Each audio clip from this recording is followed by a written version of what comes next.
안녕하세요. 맥킨의 지혜투자클럽입니다. HLB. 자, 계열 종목인 HLB 생명과학의 한기평 이제 정기평가 관련해서 이제 신용등급 하향 조정 관련되는 부분과 이 볼린저 밴드 하단제 지지 여부가 계열 종목인 생명과학 제약 테라피틱스 글로벌 다 이제 중요한 구간에 다시 또 내려왔는데요. 이 부분 좀 살펴보겠습니다. 자, 카톡방에서 이제 이거 좀 질문하신 분들이 있으셨어요. 생명과학 같은 경우는 최근에 이제 유중 관련되는 청약 구주주가 이제 100% 넘으면서 유중의 불확실성을 좀 해소한 상태에서 오늘 처음 나온 기사는 아니고 이제 며칠 전에 이 생명과학의 이제 신용 등급 관련되는 이제 기사가 나왔는데 오늘 또 다시 한번 이제 이 기사가 나와서 좀 설명을 좀 해드리도록 하겠습니다. 자, 내용을 살펴보면요. HLB 생명과학의 재무 상태는 건전하다. 보통 이제 기업의 이제 재무제표를 보면 경영성과와 재무상태, 현금 흐름표 이런 부분을 통해서 그 기업의 이제 전반적인 어떤 경영 활동들을 이제 편단을 하는데요. 이 재무 상태를 나타내는 여러 가지 지표 중에서 대표적으로 이제 쓰는 게 이제 부채 비율이라든지 차입금 의존도 이런 부분들을 많이 씁니다. 근데 이 부분들은 건전한데 신용 등급은 부도가 나거나 워크아웃에 들어가지 않는 기업 중에서 최하위 수준이다. 자, 신평사가 HLB 생명과학의 누적된 경영 결과에 주목했다. 그래서 24일이죠. 그러니까 며칠 전에 이제 한기평이 정기평가를 통해서 HLB 생명과학의 신용등급을 기존에 B에서 이제 B-로 한 단계 낮췄다는 거거든요. 그래서 B- 등급 같은 경우에는 원리금 지급 확실성이 부족하고 그 안전성이 가변적 변동성이어서 매우 투기적이고 3년차 누적 부도율이 공식적으로 이제 14.35 강의로는 16.3 이렇게 나와 있거든요.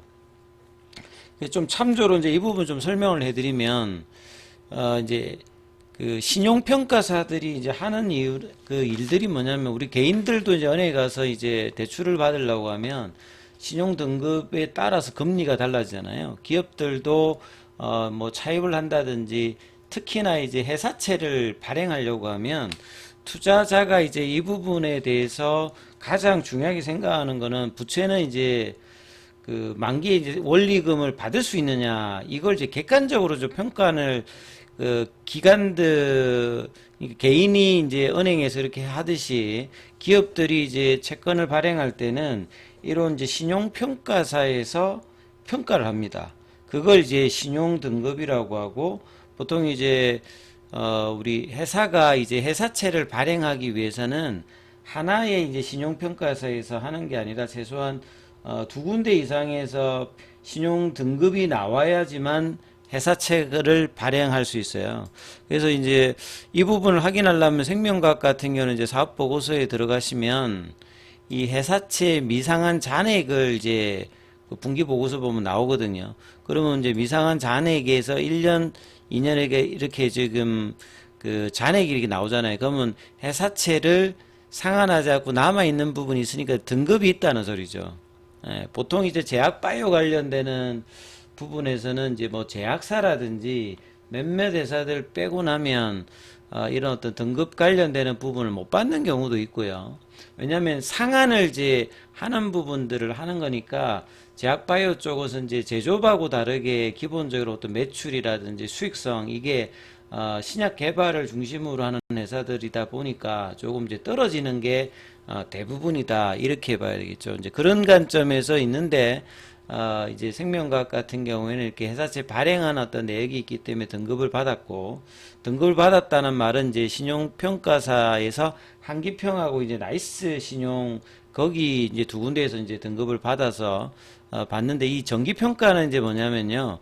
등급을 받으면 그대로 있는 게 아니라 회사가 이제 상한 가능성을 보려고 하면 사업을 어떻게 잘하는지 1년에 한 번씩 정기평가를 합니다. 본평가도 있고 정기평가도 있고 수시평가도 있는데 이 본평가를 통해서 1년에 한 번 하면 이제 그 등급을 유효기간까지 이제 유지가 되는 거죠.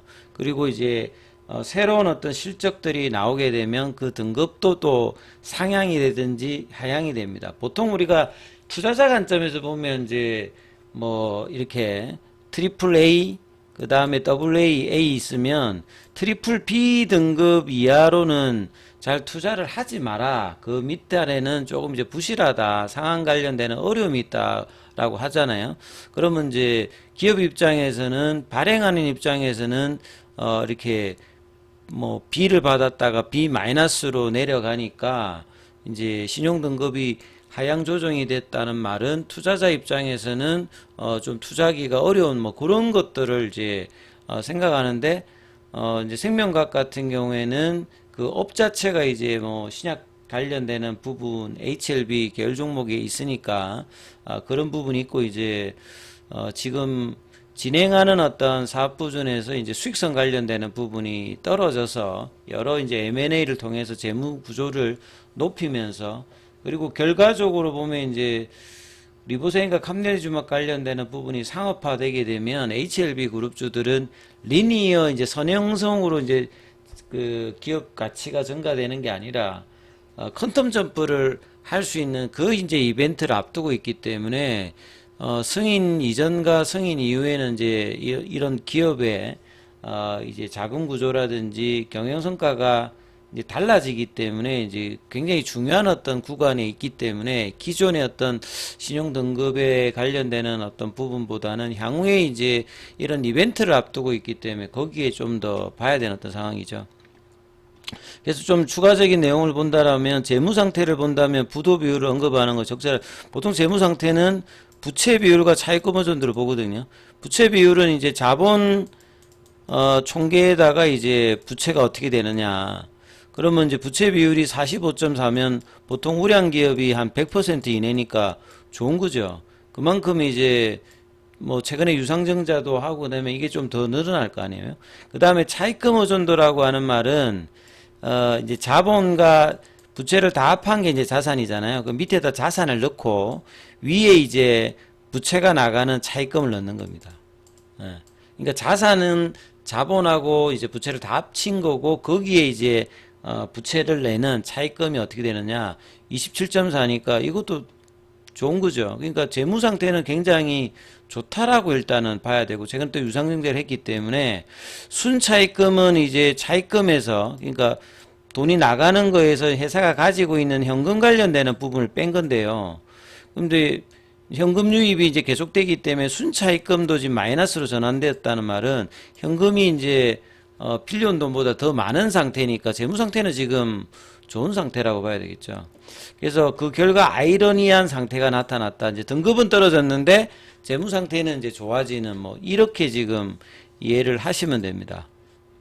그리고 이제 내용을 좀 더 보면 신용평가사들은 앞서 제가 말씀드렸듯이 채권을 이제 투자하는 사람 입장에서는 가장 중요한 게 원금과 이자를 받느냐 이거를 이제 평가를 받는 거거든요. 다른 어떤 부분보다. 그래서 이제 재무 상태 관련되는 부채 비율이나 차입금 의존도라든지 이런 부분들은 좋은데 나머지 등급에서는 등급이 좀 안 좋게 나왔다. 그 말은 결국 뭐냐면 그 등급 평가할 때는 그 실적 가지고 하는 거거든요. 이 회사가 얼마만큼 매출을 내고 영업이익을 내느냐 이걸 가지고 이제 원리금 상한을 평가를 하는데 2018년도 이후에 이제 영업이익을 못 내고 있습니다. 본래 하던 이제 에너지 사업 관련되는 부분이라든지 그 다음에 M&A를 해서 유통이라든지 이런 것들을 했는데 그 결과가 그렇게 좋은 어떤 결과로 이어지진 않아서 영업 적자가 이제 지속되고 있는 뭐 그런 흐름이다. 그래서 2022년도에 이제 최근에 이제 뭐 인수되었던 그러니까 그동안에 인수됐던 게 2019년도에 신한 어드밴스 그다음에 HLB 셀 그다음에 에임에 대한 어떤 기대감이 있었는데 FA와 마찬가지로 HLB도 그렇고 HLB 생명과학도 엔데믹이 되면서 여기 관련되는 부분들이 이제 크게 영향을 주지는 못했습니다. 그래서 에임 관련되는 부분들이 매출액이 이제 축소가 되면서 성과를 못 냈는데, 그래서 결과적으로 그래서 이번 유중이라든지 이제 리보세린과 캄네리주맙의 상업화가 되면, 그 다음에 이제 국내 이제 승인까지 생각한다면 이제 그런 어떤 부분들이 이 경영 실적, 그래서 이제 등급에는 영향을 줄 수 있는 부분이다. 이렇게 이해를 하시면 될 것 같습니다. 그리고 이제 계열 종목들의 차트 흐름을 보시게 되면 생명과학 같은 경우에는 볼린저 밴드 하단 부분까지 내려갔다가 거기에서 밑꼬리 형태의 흐름들. 그래서 전반적으로 이제 하락을 했습니다만 일단 밑꼬리 형태를 냈던 부분들, 그 다음에 제약 같은 경우도 볼린저 밴드 하단 부분에서 지지를 하면서 지금 밑꼬리 형태가 나와서 다시 이제 어제 들어올렸던 21 이평으로 좀 내려왔거든요. 그래서 이 부분들을 FDA 미팅 이제 모멘텀을 반영해서 다시 이제 올릴 수 있는지가 이제 목요일 금요일 날 중요합니다. 테라피틱스 같은 경우에도 21 이평선에 붙여 놓았다가 다시 볼린저 밴드 하단 부근에 밑꼬리 형태의 흐름이 좀 나왔고, 글로벌 같은 경우에는 오늘 그래도 가장 강하게 장중에 5,000원 부근까지 올렸다가 볼린저 밴드 상단에서 저항을 맞고 지금 이제 21 이평 살짝 밑에 좀 내려가 있거든요. 거래량은 이제 전일보다 늘었습니다. 그래서 계열 종목 여러분들과 마찬가지로 HLB 목요일날 금요일날 오늘 나왔던 하락 포동을 거래량을 증가시키면서 되돌릴지 아니면 거래량이 축소되면서 플랫형으로 가면서 이제 FDA 미팅에 관련되는 결과를 볼지 그 두 가지 방향상에서 흐름이 나올 가능성이 높습니다. 그래서 이 부분들을 참조해서 흐름을 보시라 이렇게 말씀을 드리고요. 자, 장중에는 무료 카톡방 진행되고 있습니다. 문자로 참여 남기시면 입장 코드 보내드리고 있으니까 참조하시면 되겠습니다.